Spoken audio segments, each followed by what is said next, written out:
Road మీద వెళ్తున్న అందరూ కూడా వింతగా ఒకచోట నిలబడి చూస్తూ ఉంటారు. అసలక్కడ ఏం జరుగుతుందో శారద కూడా వెళ్లి చూస్తుంది. ఆమె చాలా ఆశ్చర్యపోయి, ఇది ఎట్టాంటి హోటల్ ఎప్పుడు పెట్టింది? అసలు నేను ఇది ఇలా చేద్దాన్ని ఊహించలేదు. జనం అందరూ ఎంత గుమ్ముగూడున్నారు. దీని వ్యాపారం విపరీతంగా ముందుకు సాగిపోయేలా ఉంది. ఇది డబ్బునదగా మారిపోతే నన్ను లెక్క చేయదు. నేను దీన్ని పెట్టిన కష్టాలన్నీ నాకు తిరిగి పెట్టుద్ది. ఇది ఎప్పటికీ డబ్బున్నది అవ్వకూడదు అంటూ పెద్ద పెద్దగా అరుస్తూ ఒక్కసారిగా నిద్రలేస్తుంది. ఓర్ దేవుడా, ఇదంతా నిజం కాదు, కాలా అని అటు ఇటు చూస్తుంది. తను నిజంగానే ఒక ఐస్ లాంటి ఇంట్లో ఉంటుంది. శారద దాన్ని పట్టుకొని, ఇది నిజంగానే ఐస్ ఇల్లు. నిన్ను ఎప్పుడూ ఎక్కడికి వచ్చినా అర్థం అవట్లేదే. అయ్యో, ఇక్కడి నుంచి బయటకెట్ట వెళ్ళాలి? ఎవరైనా ఉన్నారా అంటూ పెద్ద పెద్దగా కేకలు వేయటం మొదలు పెడుతుంది. ఇంతలో అనామిక అక్కడికొచ్చి, అత్తయ్య, మీరేం కంగారు పడకండి. మీరు నా దగ్గర సురక్షితంగానే ఉన్నారు. అన్నట్టు ఈ ఐస్ హోటల్ ఎలా ఉంది అత్తయ్య? ఇది నీ మొహంలాగుందే. నీ ఆలోచన ఐస్ మొత్తం కరిగిపోతే అప్పుడు నువ్వు పెట్టిన బిజినెస్ మొత్తం లాస్ అయిపోద్ది. అయినా నన్ను ఇక్కడికి ఎవరు తీసుకొచ్చారు? అసలు ఎందుకు తీసుకొచ్చారు? నేనే తీసుకొచ్చాను అత్తయ్య. ఉన్నట్టుండి ఇక్కడ జనాన్ని చూసి కళ్ళు తిరిగి పడిపోయారు. అయ్యో పాపమని లోపల తీసుకొచ్చి పడుకోబెట్టాను. నేను కూడా మా అత్తయ్య కదా అని వదిలేశాను. నిజానికి ఇక్కడ గంటసేపు ఉంటే 300 రూపాయలు ఇవ్వాలి. ఇక బిజినెస్ గురించి అంటారా? నేనేం పిచ్చిదాన్ని కాదు. ఈ ఐస్ అసలు కరిగిపోద్దు. ఎప్పుడూ నిరంతరము స్ట్రాంగ్ గానే ఉంటుంది. ఫ్రిడ్జ్ ఎలాగో ఇది కూడా అలాగే పనిచేస్తూ ఉంటుంది. అదంతా నాకెందుకులే. 300 అన్నావు కదా, 300 కాదు 500 ఎత్తనా, తీసుకుని పండగ చేసుకో అని చెప్పి అక్కడి నుంచి బయటకు వచ్చేస్తుంది. తను సరాసరి తన ఇంటికే వెళ్ళిపోతుంది. ఇంటికి వెళ్లిన వెంటనే తన భర్త ప్రసాదు, చూసావంటే నీ కోడలు ఎంత తెలివిగా ఆలోచించిందో. ఈ ఎండాకాలంలో మంచి ఆలోచన చేసి ఐస్ హోటల్ పెట్టిందిలేండి. ఎంతకీ అక్కడ తినడానికి ఏమన్నా ఉంటదా? ఇప్పటిదాకా అక్కడే ఉన్నావుగా, నీకు తెలీదా? అంటే నేను అక్కడ ఉన్న సంగతి మీకు తెలిసి కూడా రాలేదన్నమాట. ఎందుకు రాలేదు? వచ్చాను, బిర్యానీ తిని బాగుందని చెప్పి మీ అత్తగారికి కూడా పెట్టమ్మా అని చెప్పి వచ్చాను.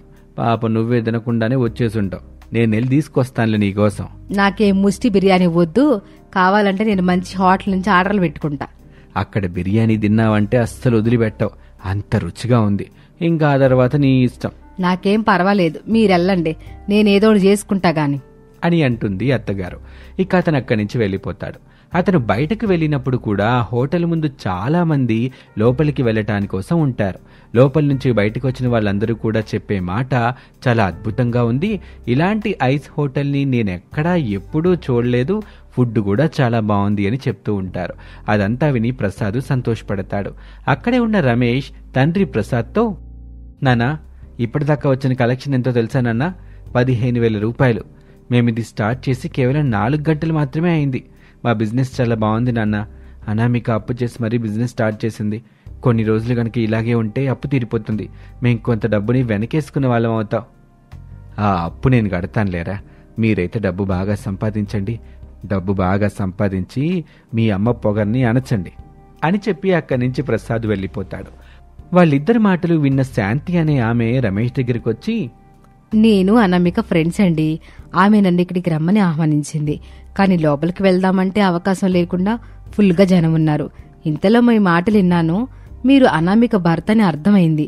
వారు మీ తండ్రి అని అర్థమైంది. మీ అమ్మగారికి మీకు ఏదో గొడవ ఉందని మాత్రం అర్థమైంది. అసలు ఏం జరిగింది? అనామిక ఎప్పుడు కూడా ఈ విషయాల గురించి నాకెప్పుడూ చెప్పలేదు. మీకు తప్పుగా అనిపించకపోతే నాతో చెప్తారా? ఇంతకీ అనామిక మీకు ఎంతకాలం నుంచి తెలుసండి? నాకు 2 ఏళ్ల నుంచి తెలుసు.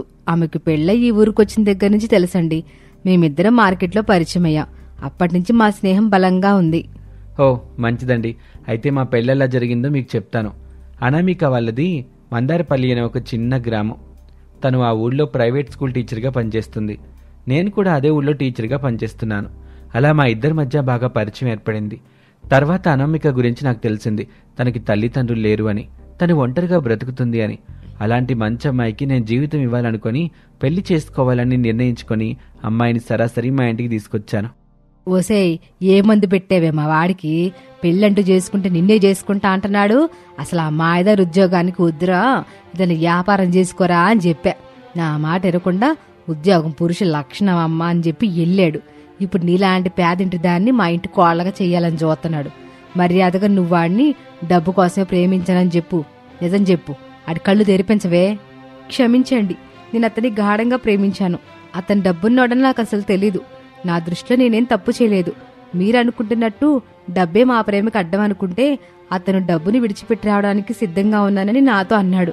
ఆ మాట వినగానే శారద మరింత తిరుగుతూ ఉంటుంది. డబ్బు డబ్బు డబ్బు, నీకు డబ్బే కావాలి కదమ్మా, ఆ డబ్బు మొత్తం నువ్వే ఉంచుకో. మేమిద్దరం సంతోషంగా వెళ్ళి పెళ్లి చేసుకుని మన ఇంటి ముందే కాపురం పెడతాం అని చెప్పి ఇంటి నుంచి బయటకు వచ్చి అనామికాని పెళ్లి చేసుకుని మా ఇంటి ఎదురుగా ఉన్న ఇంట్లోనే కాపురం పెట్టాం. ప్రతిరోజు కూడా పక్కూరికి స్కూల్కి వెళ్ళి ఇద్దరం వస్తూ ఉంటాం. వచ్చిన జీతంతోనే సంతోషంగా ఉన్నాం. ఇప్పుడు వేసవికాలం, వేసవి సెలవులు కదా, ఖాళీగా ఉంటున్నాం. ఎందుకులే అని తనే ఇలాంటి ఆలోచన చేసింది. ఎప్పటి నుంచో ఏదైనా వ్యాపారం చెయ్యాలని ఆమెకుంది. సరైన డబ్బులు లేకే ఊరుకుంది. కానీ ఈసారి గట్టిపట్టే పట్టింది. అప్పు తీసుకొచ్చి మరీ వ్యాపారం మొదలుపెట్టింది. చాలా డిఫరెంట్గా ఆలోచించింది. ఇలా ఐస్ హోటల్ని ఏర్పాటు చేసింది. ఆ అప్పు ఎవరి దగ్గర తెచ్చిందో మీకు తెలియదా అండి? తన స్నేహితురాలు అని చెప్పింది. కొంపదీసి ఆ స్నేహితురాలు మీరేనా ఏంటి? అవునండి, ఆ స్నేహితురాలు నేనే. ఈ 2 సంవత్సరాల్లో తను నన్ను ఎప్పుడు ఏది అడిగింది లేదు. సడన్ గా మా ఇంటికొచ్చి డబ్బులు కావాలని అడిగింది. అనామిక గురించి నాకు పూర్తిగా తెలుసు కనుక నా దగ్గరున్న డబ్బుని ఇచ్చేశాను, అది కూడా వడ్డీ లేకుండా. మీరు చాలా మంచి వాళ్ళ ఉన్నారండి. అంత గొప్ప పని చేసిన మీకు ప్రతిరోజు మా హోటల్లో ఫ్రీ బిర్యానీ ఇవ్వాలి. లోపల మీరు ప్రశాంతంగా పడుకోవడానికి రూమ్ కూడా ఫ్రీ మీకు. అలా ఏం అవసరం లేదులేండి. అనామిక లోపల బిజీగా ఉన్నట్టుంది, నేను వచ్చి వెళ్ళానని తనతో చెప్పండి. అందుకు రమేష్ తను ఏదో మాట్లాడుతూ ఉండగానే అనామిక బయటకొచ్చింది. శాంతి, నీకు ఫోన్ కలవడం లేదేంటి? ఎంతసేపటి నుంచి ఎదురు చూస్తున్నానో తెలుసా? నేనొచ్చి చాలాసేపు అవుతుంది, కానీ ఇక్కడ చాలా మంది ఉన్నారు కదా అని లోపలికి రాలేకపోయాను. ఏంటండి మీరు, లోపలికి పంపించాల్సింది కదా. సరే, ఇప్పుడేం పర్వాలేదులే, రా త్వరగా వెళ్దాందా అంటూ ఆమెను లోపలికి తీసుకుని వెళ్తుంది. లోపలంతా అద్భుతంగా ఉంటుంది. మంచుతో కట్టిన గోడలు చాలా అద్భుతంగా ఉంటాయి.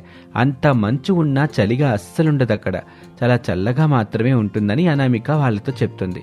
ఇక ఆ తర్వాత భోజనం చేస్తుంది శాంతి. భోజనం చేస్తూనే అద్భుతంగా ఉంది, ఇలాంటి వంట ఎప్పుడూ చూడలేదంటూ మెచ్చుకుంటుంది. అలా వాళ్ళిద్దరూ మాట్లాడుకుంటారు. చాలా సమయం తర్వాత శాంతి అక్కడి నుంచి వెళ్ళబోతూ ఉండగా, శాంతి, డబ్బడిగిన వెంటనే లేదు అనుకుండా, ఎందుకు అనుకుండా డబ్బు సహాయం చేశావు. నీ మేలు మర్చిపోలేను. త్వరలోనే నీ డబ్బులు తీర్చేస్తాను అని చెప్తుంది అనామిక.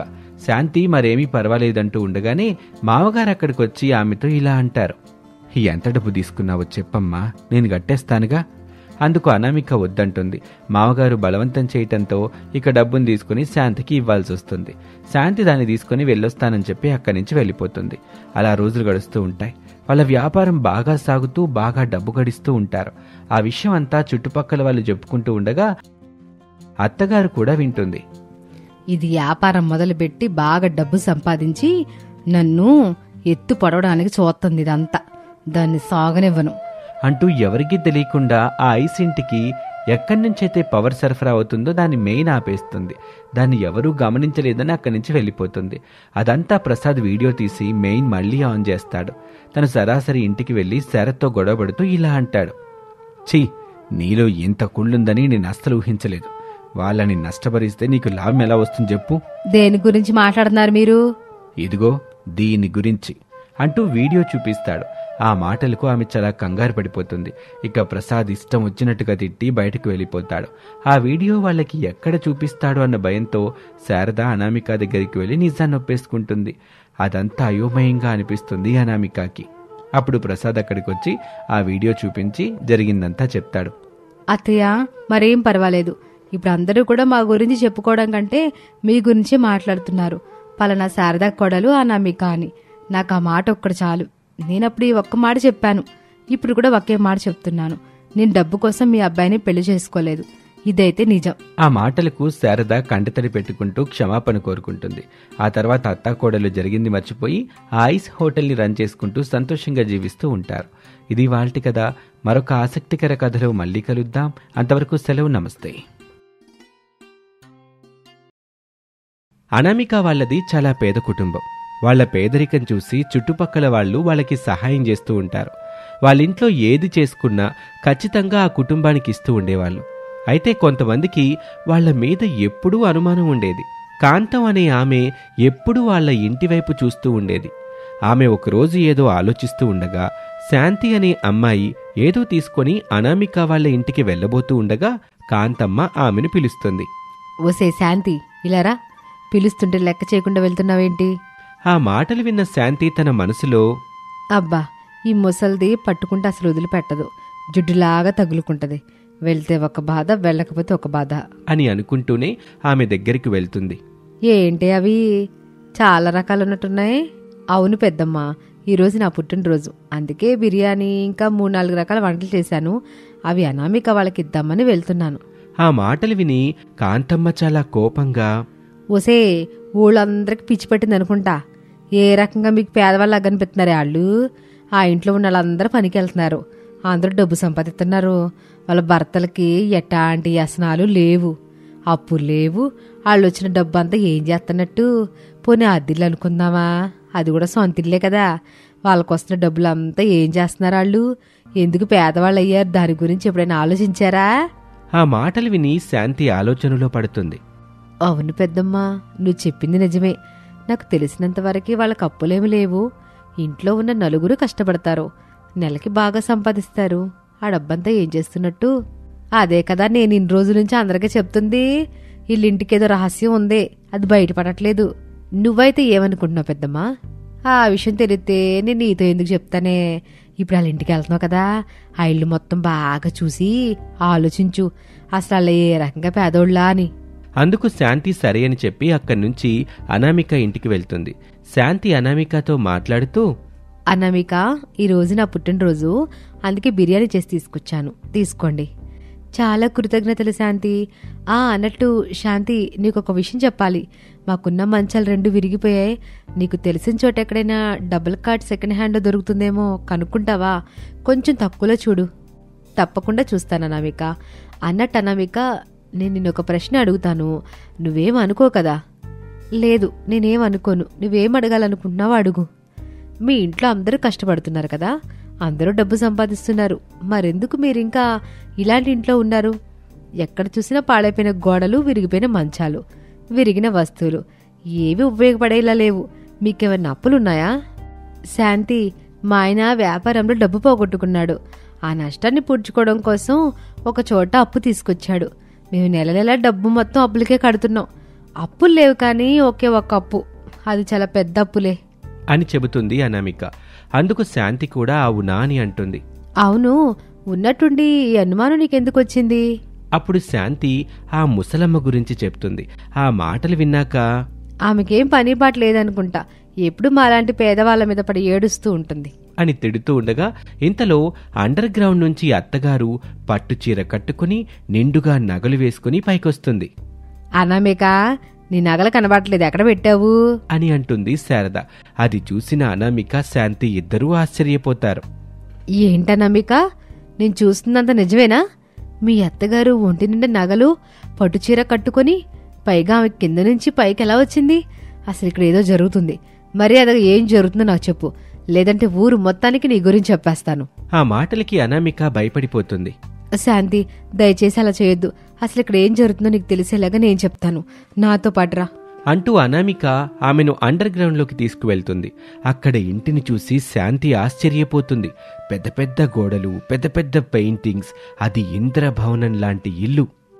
ఏంటనామిక, నేను చూస్తున్నంత నిజమేనా? సినిమా షూటింగ్స్లో ఇలాంటి ఇల్లు చూశాను, ఇప్పుడు మళ్ళీ ఇక్కడ చూస్తున్నాను. ఈ ఫర్నిచర్ ఏంటి, ఈ గోడలకున్న పెయింటింగ్, ఇక్కడున్న ప్రతి వస్తువు అద్భుతంగా ఉంది. ఇంత డబ్బు పెట్టుకుని మీరు పేదవాళ్లాగా ఎందుకు నటిస్తున్నారు? ఏ సంపాదించాలని నటిస్తున్నారా? నిజం చెప్పు అనామిక అని గట్టిగా నిలదీస్తుంది శాంతి. చూడు శాంతి, ఇప్పటి వరకు నిజం ఎవరికి చెప్పలేదు, మొదటిసారి నీకే చెప్తున్నాను.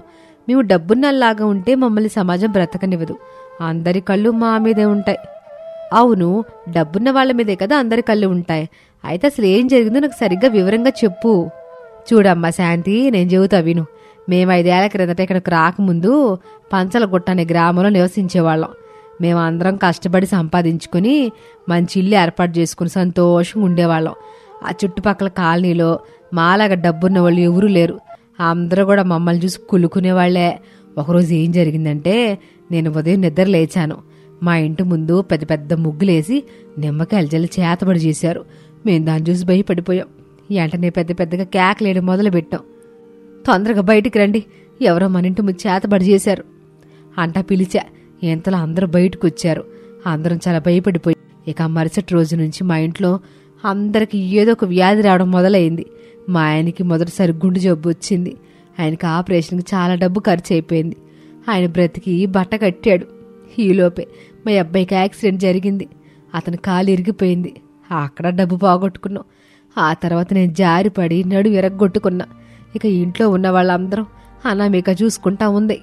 ఈ ఇంటి మీద ఎవరో చేతబడి చేశారు. మనం ఇంట్లో ఉండడం అంత మంచిది కాదు. ఇప్పుడు నేను మిమ్మల్ని చూసుకోగలుగుతున్నాను.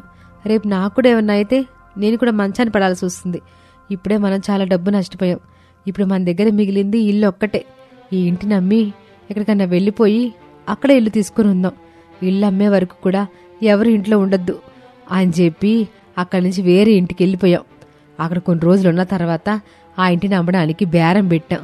కానీ ఆ ఇంటి గురించి చుట్టుపక్కల వాళ్ళు రకరకాలుగా చెప్పుకోవడంతో ఎవరో కొనటానికి రాలా.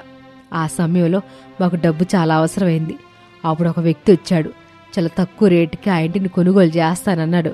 డబ్బు అవసరం కదా, మేం కూడా సరే అని చెప్పి ఆ ఇంటిని అమ్మేసేసి డబ్బు తీసుకొని వేరే గ్రామానికి వెళ్ళిపోయాం. అక్కడ చిన్న పూరి గుడిసెలో నివసిస్తూ డబ్బు సంపాదించుకున్నాం. అక్కడ మనుషులు కూడా అట్టాగే ఉన్నారు. ఒకరు పైకి ఎదిగితే వాళ్ళని ఎట్ట నాశనం చెయ్యాలా అని చూస్తున్నారు. ఏ ఊరెళ్ళినా ఇట్లాంటి దిష్టి కళ్ళు మనకు తప్పట్లేదు. అందుకే నేను ఒక నిర్ణయం తీసుకున్నా. బాగా డబ్బు సంపాదించి అండర్ గ్రౌండ్ లాగా ఏర్పాటు చేసుకుందామని, పైకి మాత్రం పేదవాళ్ళలాగా ఉందామని అనుకున్నాం అని చెప్పింది శారద. ఇక మేమందరం సరే అని బాగా డబ్బు సంపాదించిన తర్వాత ఇక్కడ ఇంటిని కొని ఎవరికి తెలియకుండా అండర్ గ్రౌండ్ని ఏర్పాటు చేసుకున్నాం. అందరి దృష్టిలో మేము పేదవాళ్ళం. ఎవరు కూడా మా ఇంటిని అసలు పట్టించుకోరు. ఇప్పుడు మేము చాలా సంతోషంగా ఉంటున్నాం. అనామిక, ఏదేవైనా నువ్వు చేసిన చాలా మంచి పని. దిష్టి కళ్ళు పడితే కొండలు కూడా తరిగిపోతాయి. ఉదాహరణకి మీరెలాగో మేము కూడా అలాగే. ఎంతో డబ్బున్న కుటుంబం మాది. ఏం జరిగిందో తెలియదు కానీ అంత నాశనం అయిపోయింది. ప్రతి జ్యోతిష్యుడు చెప్పింది ఒకటే, మీ ఇంటికి దిష్టి కారణంగానే నాశనం అయ్యారని. కానీ ఏం చేస్తాం, తప్పదు. ఈ ఊర్లోనే ఉంటున్నాం. ఇప్పుడు పర్వాలేదనుకో అని తన కుటుంబం గురించి చెప్తుంది. ఆ తర్వాత అత్తాకోడలిద్దరూ కూడా ఈ అండర్ గ్రౌండ్ విషయం ఎవరికీ చెప్పొద్దు అని ప్రాధేయపడతారు. నా కంఠంలో ప్రాణం ఉండగా నేను ఎవరికి చెప్పను. నేను మీతో ఇదివరకు ఎలాగున్నానో ఇప్పుడు అలాగే ఉంటాను. ఆ మాటలకి వాళ్ళు సంతోషపడతారు. శాంతి ఇలారా అంటూ అనామిక శాంతిని తన గదిలోకి తీసుకెళ్తుంది. అక్కడ తనకి ఒక నగని పుట్టినరోజు బహుమతిగా ఇస్తుంది. శాంతి దాన్ని చూస్తూ చిన్నగా నవ్వుతుంది. నీ నవ్వుకి అర్థమేంటో నాకు అర్థమైందిలే. ఈ నగ్గిచ్చి నువ్వెవరికి చెప్పకుండా ఉండాలని మేము భావిస్తున్నామని అనుకుంటే అది తప్పు. ఒకసారి వెనక్కి తిప్పి చూడు. శాంతి వెనక్కి తిప్పి చూస్తుంది.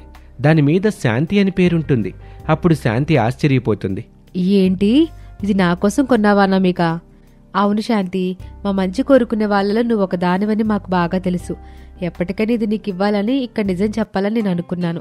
అదంతా ఇప్పుడు జరిగింది. మేం పేదవాళ్ళమని అందరూ జాలి తలిచి మాకు ఏదో ఒకటి తీసుకొచ్చిస్తారు. కానీ నువ్వు అలా కాదు, స్నేహపూర్వకంగా మాకిస్తావు అంటే నాకు అర్థం కాలేదనామిక. ఇంతలో అత్తగారు శారద అక్కడికొచ్చి ఇలా అంటుంది. ఇందులో అర్థం కాపాడానికి ఏముందమ్మా, అందరూ కూడా మేము పేదళ్ళం కాబట్టి వాళ్ళ ఇంట్లో వాళ్ళు తిని మిగిలిపోతే దాన్ని మాకు తీసుకొచ్చి ఇచ్చేవాళ్ళు. కానీ నువ్వు మాత్రం వేడి తీసుకొచ్చి మాతో కూర్చొని ఎన్నోసార్లు భోజనం చేసిన రోజులున్నాయి. ఇప్పుడు అర్థమైందా? ఆ మాటలకి శాంతి కంటతడి పెట్టుకుంటుంది. నేనెప్పుడూ మిమ్మల్ని పేదవాళ్ళలాగా చూడలేదు, నా బంధువుల్లాగే చూశాను అంటుంది. అందుకే కదా శాంతి, ఎవరికీ తెలియని నిజం నీకు చెప్పాను. ఎవరికి ఇవన్నీ బహుమతి నీకిచ్చాను. అనామికే కాదు, ఇంట్లో ఉన్న వాళ్ళందరూ కూడా నీకు బహుమతిని దాచే ఉంచాం అని శారద అంటుంది. ఇక శారద, ప్రసాదు, రమేష్ ముగ్గురు కూడా ఆమెకు పట్టుచీరలు, గాజులు, బట్టలు అంటూ చాలా బహుమతులే ఇస్తారు. వాటన్నింటినీ చూసి శాంతి ఆశ్చర్యపోతుంది. నమ్మలేకపోతున్నాను, మీరు నా మీద ఇంత ప్రేమ చూపిస్తున్నారు అని చాలాసేపు మాట్లాడుతుంది. ఇక ఆ తర్వాత ఆమె అక్కడి నుంచి వెళ్ళిపోబోతూ ఉండగా అనామిక ఇలా అంటుంది. చూడు శాంతి, నువ్వు పైనుండి వెళ్ళకో. అండర్ గ్రౌండ్ నుంచి బయటికి వెళ్తే మా ఇంటి వెనక్కి వెళ్ళొచ్చు. అక్కడి నుంచి మేము ఇంటికి వెళ్ళిపోవచ్చు. నువ్వు వీటన్నిటిని ఇలా తీసుకెళ్తే చుట్టుపక్కల వాళ్ళకి నిజం తెలిసిపోతుంది. అనామిక, నేను వీటిని ఇలాగే తీసుకెళ్తాను. వీటిని మా ఇంట్లో పెట్టి మళ్ళీ ఇక్కడికి వస్తాను. ఎందుకంటే ఇంటి ఎదురున్న ముసలి దాని కళ్ళన్నీ నీ మీదే ఉన్నాయి. ఇప్పుడు నేను మీ ఇంట్లో నుంచి బయటికి రాకపోతే ఎన్నెన్నో సృష్టిస్తుంది. అందుకు వాళ్ళు సరే అంటారు. శాంతి ఆ అండర్ గ్రౌండ్ నుంచి బయటికి వెళ్ళటానికి ఉన్న దారి నుంచి బయటకొచ్చి తన ఇంటికి చేరుకుంటుంది. తర్వాత ఎవరికీ తెలియకుండా మళ్లీ లోపలికి వస్తుంది. ఇక అందరూ కలిసి అండర్ గ్రౌండ్ నుంచి పైన ఇంటికి వస్తారు. శాంతి, ఇక నేను వెళ్ళొస్తాను అంటూ ద్వారం నుంచి బయటకొచ్చేస్తుంది. ఎదురుగా ఉన్న ముసల్ది అలా చూస్తూ ఉన్నప్పుడే శాంతి తన దగ్గరికి వెళ్ళి ఇలా అంటుంది. పెద్దమ్మా, నువ్వు చెప్పినట్టు అక్కడేం లేదు. వాళ్ళ భర్త వ్యాపారంలో నష్టపోయి దాన్ని సమకూర్చుకోవడం కోసం పెద్ద అప్పు చేశాడట. నెలలా డబ్బులు వాళ్ళకి కడుతున్నారని వివరాలు రసీదులతో సహా నాకు చూపించిందిలే అనామిక. ఇక వాళ్ళ గురించి నువ్వు తప్పుగా ఆలోచించుకో అని చెప్పి అక్కడి నుంచి శాంతి వెళ్ళిపోతుంది. అవునా, సరేలే, ఎవరెట్టబోతే నాకెందుకు అని ఆమె కూడా ఇంట్లోకి వెళ్ళిపోతుంది.